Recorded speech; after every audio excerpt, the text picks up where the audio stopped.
As a buying agent, we are there to get our clients ahead of the rest of the market. And there's always competition for the best properties, regardless of the market conditions. So when you're buying property, it's not just about how much you can pay and what you've got in your bank account. It is so much more than that. There's so many subtleties, and there are so many people in the transaction to get on side. So negotiation is not always about going in aggressive. Sometimes it can be the absolute opposite, being ultra charming.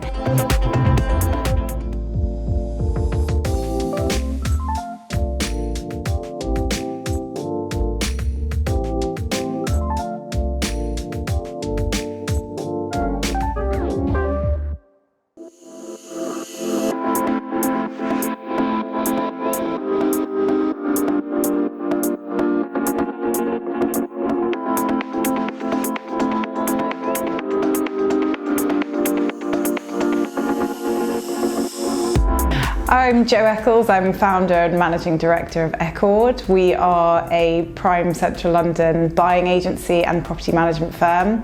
We have, over the past 15 years, acquired more than 350 properties for clients, and we manage £1.5 billion worth of rental investments and private residences.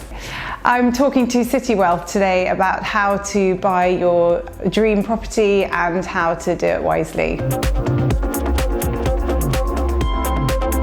As a buying agent, we are there to get our clients ahead of the rest of the market. We are not dictated to by the market. We're not dictated by properties coming to us. We go out and uncover them. So that will include anything from trawling through sales archives, rental archives, working with the agents in the market to contact their previous sellers who they might have sold to and allow us to do one-off viewings.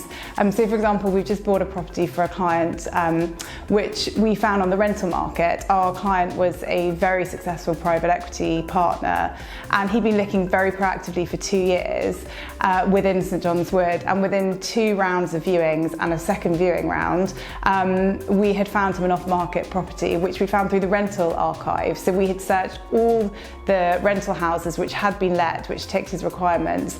We found one which was perfect, and we approached the landlord and persuaded him to take a sales offer. With other client searches, we'll get to a point where we know which collection of streets or houses or which side of certain streets will work for that particular search. We can then go to the sales agents who, between all of them, have sold every one of those properties on those streets, and say to them, look, we've got a client, we vouch for our client, we make sure that they're very well educated, the market knows that we work for very good clients. We are, it's particular about who we represent because it reflects on us. So we have that clout and that track record, and we can say to the agents, look, we are most likely going to be buying on one of these sides of the street or one of these houses.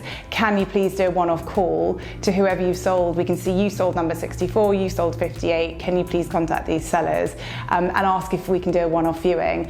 And that's something that the agents won't do for an individual buyer, because they just simply don't know how committed that buyer is, how educated they are, how genuine they are. Whereas when we're vouching for our clients, the agents are prepared to do those one-off calls because they know that we've already vetted our buyer. So we buy lots of properties that way, where we are making direct approaches and using our relationships in the market to unearth those opportunities that our clients just simply wouldn't otherwise be able to get access to. As a buyer, your profile is incredibly important, because you are trying to persuade an estate agent and a seller to want to sell to you over somebody else. And there's always competition for the best properties, regardless of the market conditions. Best in class will always have competition.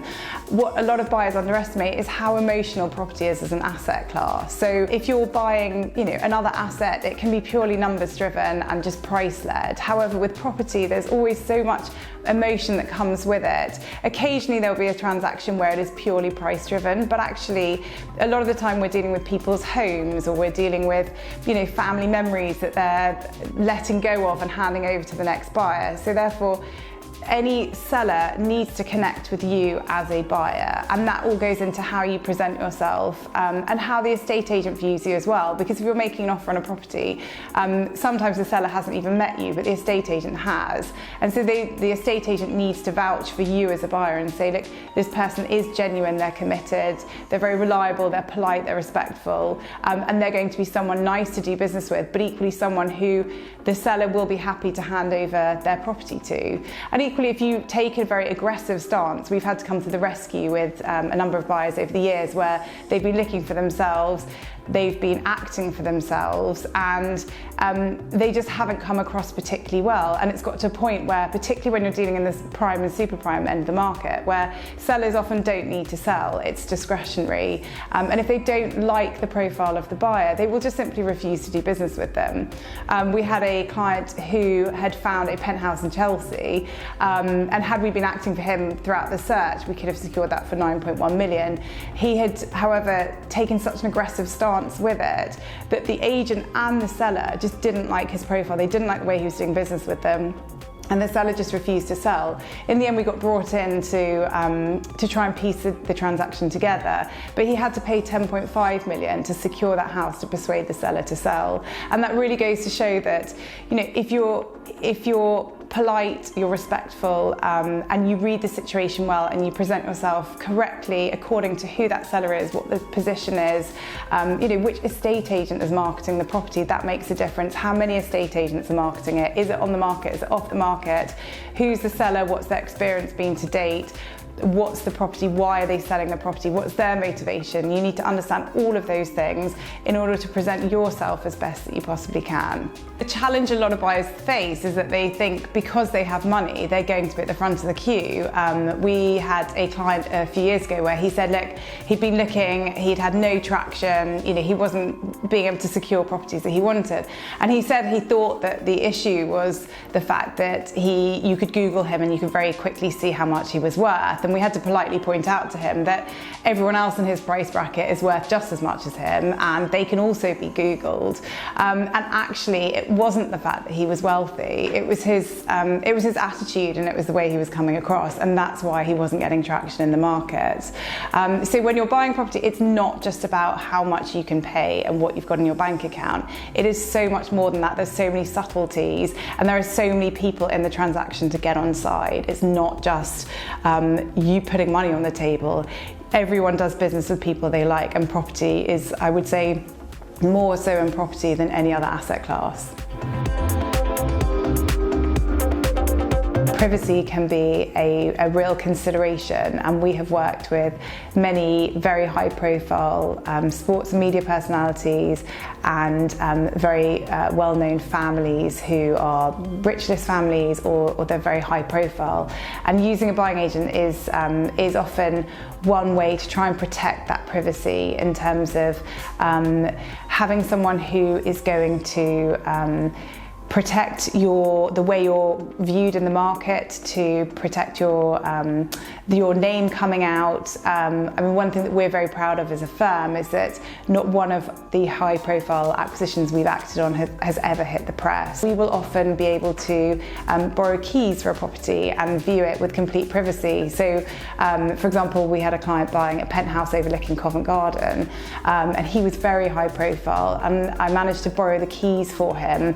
So just before he went to the opera with his wife on a Saturday night, I had the keys to the development, and I was able to walk them through in complete privacy in their black tie when no one else was there, and they just had complete anonymity. Using a buying agent creates that buffer, and it's only once and you can keep that pool of people who are involved in the transaction very small. Sometimes we sign non-disclosure agreements, but a lot of it is just really keeping it very niche and knowing exactly who to go and how to access those properties and which lawyers to use and everything else. It's just keeping that group very tight-knit.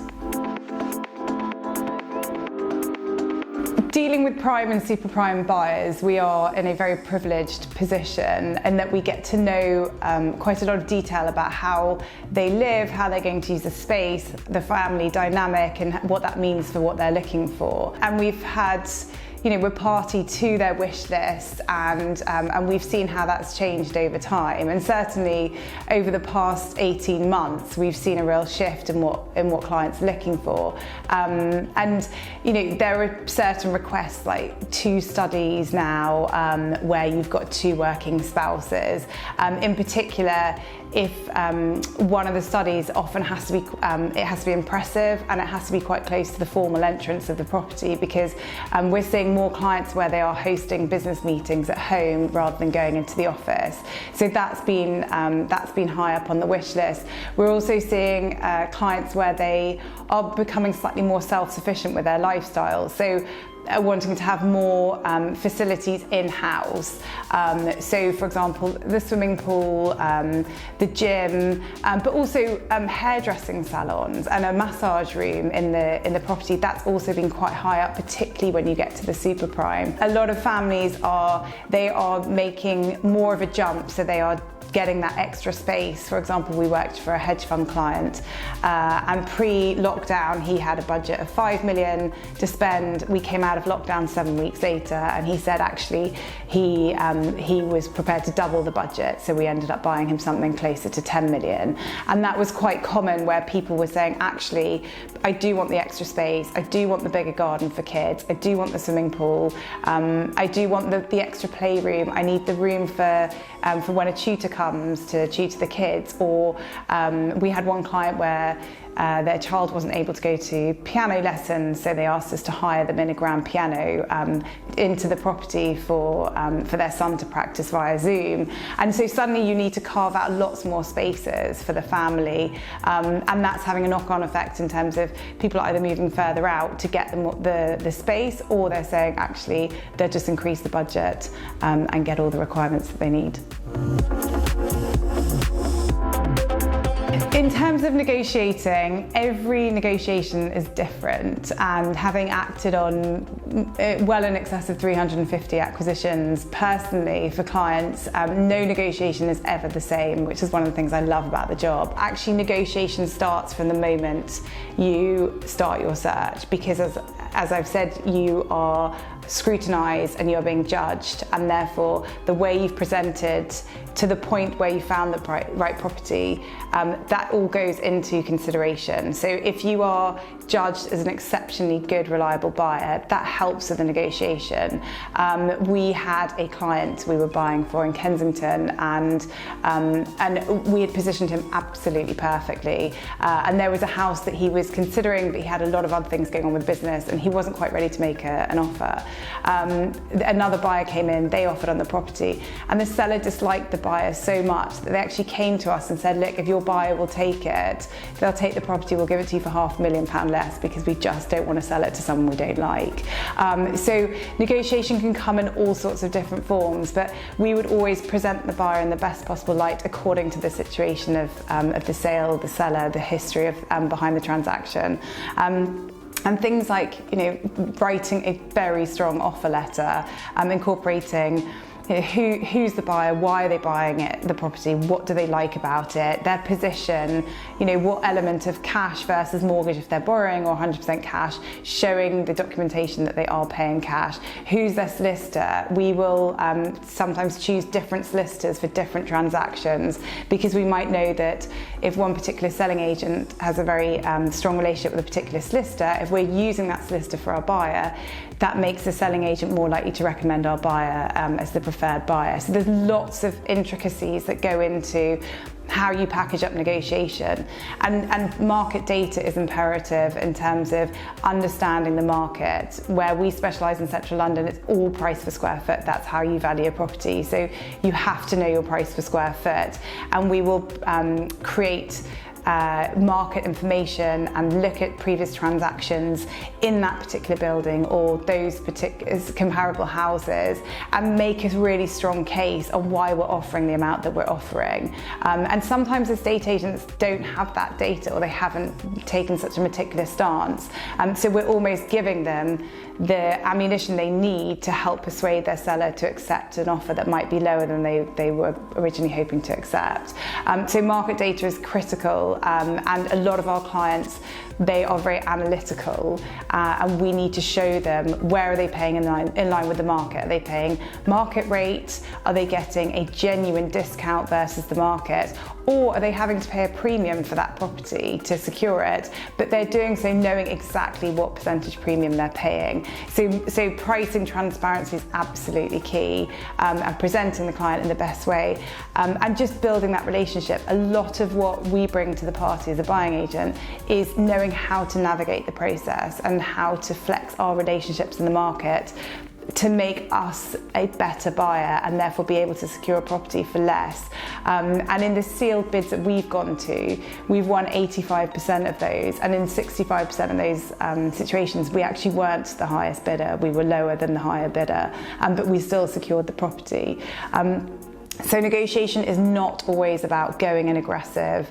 Sometimes it can be the absolute opposite, being ultra charming. And sometimes you might be saying that this is my maximum budget, this is all I can afford to pay. Or it might be saying that actually, here's all the market data, the property's only worth X, that's all we're paying. Or it might be that you put in a timescale and you say, here's the offer, 24 hours, take it or leave it, or we go. So there are so many different strategies that you can take, but it's really having the emotional intelligence and the experience to understand and read the situation and advise our clients accordingly on how to approach it. And because we approach it on their behalf, we take the emotion out of it. And we've seen time and time again where buying a property, it is emotional.